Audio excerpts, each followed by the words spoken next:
Le son d'un cœur qui bat, c'est généralement très rassurant, mais pas quand c'est le seul son qui est diffusé par une station de radio. Il faut comprendre qu'en fin de semaine, la station Choc 88.7 dans la région de Portneuf a été victime d'une cyberattaque qui l'empêche aujourd'hui de diffuser l'ensemble de sa programmation. Tous les fonds d'écran des ordinateurs étaient rouges, où il y avait décrit que nos données étaient encryptées, puis pour pouvoir les décrypter, il fallait écrire un courriel, qui est une adresse qui est un pays d'Europe. Cette fin de semaine, la sauvegarde est en train de se faire des systèmes parce que ça prend à peu près ça, 2 jours, de tout faire la sauvegarde des systèmes. Fait que bien entendu, notre disque de sauvegarde a aussi été encrypté. Pour la direction et le personnel de la station qui diffuse dans l'ensemble de la région de Portneuf, bien évidemment, les impacts sont importants. Tout ce qui est informatique, que ce soit le matériel qui va en onde, que ce soit le matériel administratif, tout est encrypté, donc inutilisable.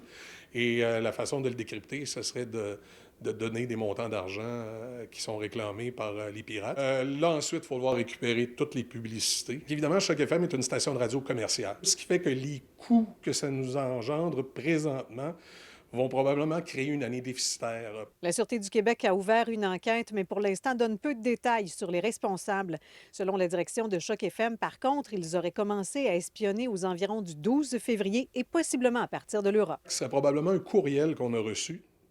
Et lorsqu'on l'a ouvert, ça leur a installé un logiciel pour pouvoir travailler sur des postes sans déranger les employés. C'est le même sort que subissent des dizaines d'entreprises à travers le Québec que je vois sur une base régulière parce qu'il y a eu justement peut-être des choix qui ont été faits dans le sens que peut-être pas autant de préparation, de sensibilisation qui était fait en amont. Je rappelle aux gens, c'est 97% des courriers électroniques qui circulent en ce moment sur Internet, c'est de la scrap. Parce qu'il y a toujours une pièce à faire avec peu importe la grosseur d'entreprise.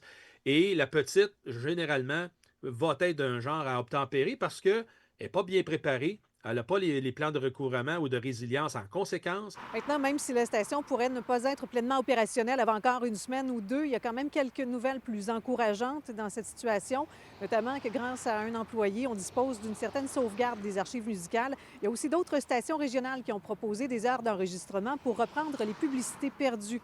Un GoFundMe pourrait par ailleurs permettre d'éponger une partie des frais encourus par cette cyberattaque.